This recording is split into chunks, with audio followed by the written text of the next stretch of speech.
I'll then proceed to that set of meeting.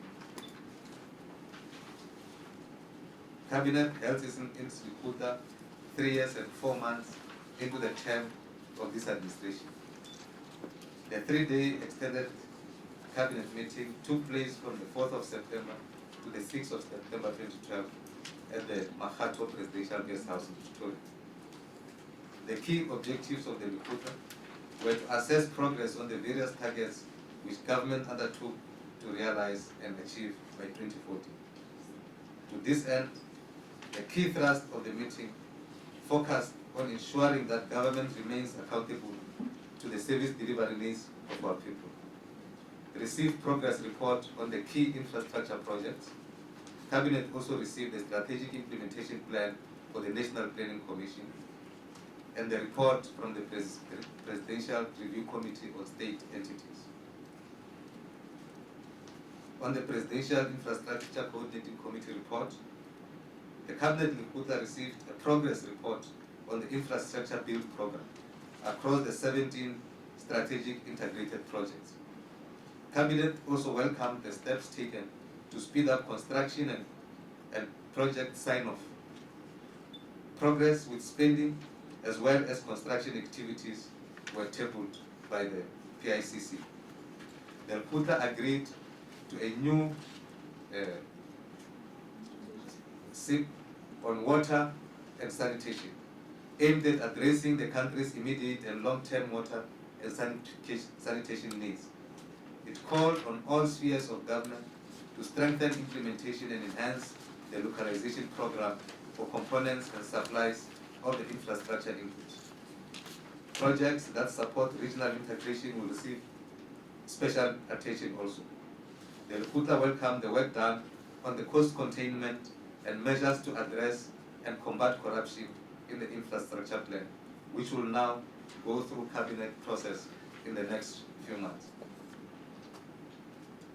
Cabinet Lekgotla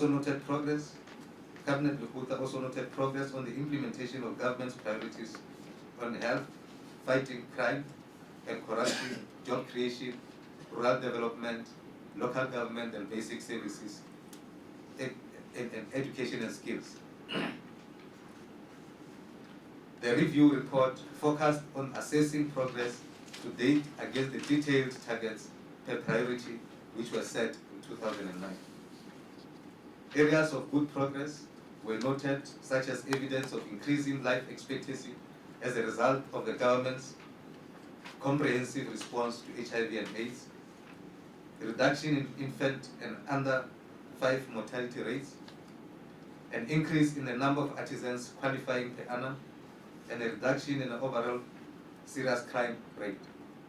Cabinet agreed that all relevant departments should develop concrete actions to accelerate progress in those areas where, based on the current trends, it appears that the targets won't be reached. For example, there were discussions on ensuring that teachers are in class and teaching for 7 hours a day, that textbooks are delivered timelessly, that hospitals are always have adequate supplies of medicines, and that municipalities have appropriately qualified officials in key positions. On the National Strategic Implementation Plan, the Cabinet Lekgotla welcomed the National Development Plan prepared by the National Planning Commission and endorsed the objectives and the 18 key targets of attaining this. The Lekgotla also acknowledged the National Development Plan as a strategic framework to form the basis for future detailed planning.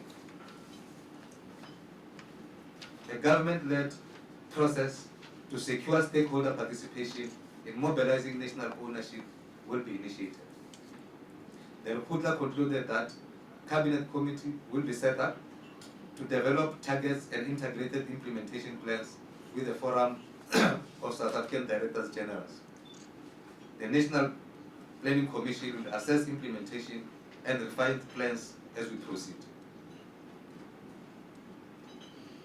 On the Presidential Review Committee on State-Owned Enterprises, the Cabinet Lekgotla received the report from the Presidential Review Committee on State-Owned Enterprises. The report covered areas such as the role of the SOEs in a developmental state, governance, ownership, oversight, establishment and disestablishment, management, remuneration and allowances, effectiveness and efficiency, funding and viability. This report covered over 700 SOEs and public entities, including their regulatory framework. Cabinet welcomed and resolved to discuss the recommendations put forward by the review committee.